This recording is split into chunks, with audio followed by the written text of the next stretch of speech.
Hello everyone. This video is to help you get started transferring your composition for your relief sculpture to your clay and then start carving. And what we are at with the process right here is I have measured out 3 pounds of clay, and everything is outside as it normally is, and I wedged that clay really well, and then I smushed it down and rolled it through the slab roller. There's a reminder note back by the slab roller on how to use the slab roller, and a few people in the room have used it, so feel free to ask for some help. And then I've cut out my 8x8 square, and before I transfer my design, I've traced over my design. And remember, I traced the back side of mine so that when I lay this down, it will reverse and my Roman numerals will go back to being frontwards. So remember, if you have a drawing that you don't want reversed, don't trace over your pencil lines. Flip your drawing over and trace on the back, and there's a couple of light boxes set up in the room. Remember to use blue or turquoise or purple marker to trace. So before I transfer my design, I'm going to rib my clay a little bit.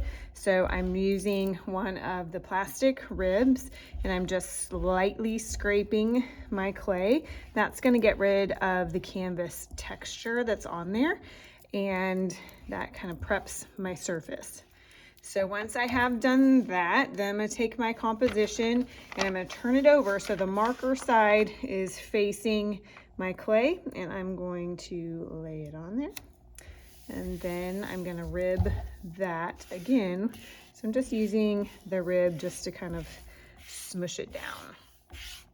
If your paper tears in this process, sometimes it gets really wet touching the clay and then it rips while people pull the paper off. Don't worry about it. The paper will burn off in the kiln, and chances are you'll carve it off at some point while you're working. So I'm just going over the whole thing really lightly. I'm not pushing really hard, but I'm just making sure that there's contact with the paper against the clay. And then I'm going to peel this off, and you can see your design. Go ahead and save this piece of paper just in case you need it. And before I start carving, let's talk about some of the tools and also think about your process. Remember that this is a relief sculpture, so you need to plan for high relief, low relief, and sunken relief. You don't have to have sunken relief, but you want to think about your process ahead of time. You can add clay later to have more relief.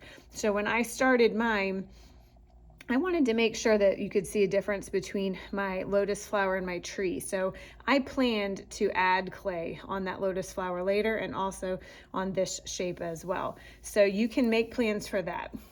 When you're ready to start carving, you're going to go back and get some loop tools. So those are the tools that have little loops on the end of them, and you probably just need about this size. There are some mini loop tools back there, some really small ones, and you can use those as well. The first day that you carve, the clay is going to be super soft, so you want to be really gentle. And every day that it spends on this board, it's going to start to dry out a little bit and actually make carving easier. And don't worry a ton about the refining process right now. So I would recommend that you start where you know for sure you're going to carve down some of the negative space. Remember, this is supposed to be relief, so stuff is supposed to stick up.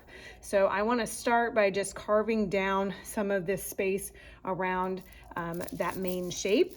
And so I'm just going to be really gentle and start carving away just a little bit. It's going to be super squishy right now this first day because the clay is so soft. So I'm going to just be really gentle. I'm trying to do it somewhat evenly. Students, Route 48, please make your way to the bus floor. Students that ride Route 48, please make your way to the bus floor. Okay. Well, you can tell I'm doing this after school. So I'm going to just start carving down, and of course it's going to be uneven right now. It's going to be kind of difficult to control my depth. I would much rather you go shallow and have to go a little deeper later than carve away too much. So I'm just doing small little spots, kind of going around my shapes, being really gentle when I get to the edge. You don't want to carve down the edges super, super thin, because if they're thin like paper, they're going to snap and break as they start to dry. So I'm just going to start going around and carving down. It's real awkward the first day because it's so squishy, and you're just like, it's going to get easier the more you do it. So just kind of hang in there the first day. Just carve really gently. All these little carving things that I'm pulling out, I'm just going to stick in a pile and put it in the reclaim when I'm finished. When it's time to clean up today, I'm going to wrap my whole board in my trash bag. I'm going to set the whole thing inside so that this doesn't dry out too much.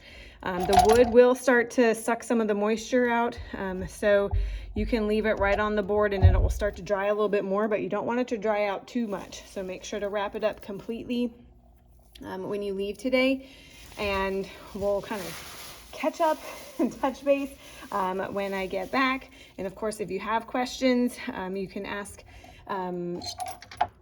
some of the people that have been in here before and have done this project, and you certainly can send me an email. I'll be checking that frequently.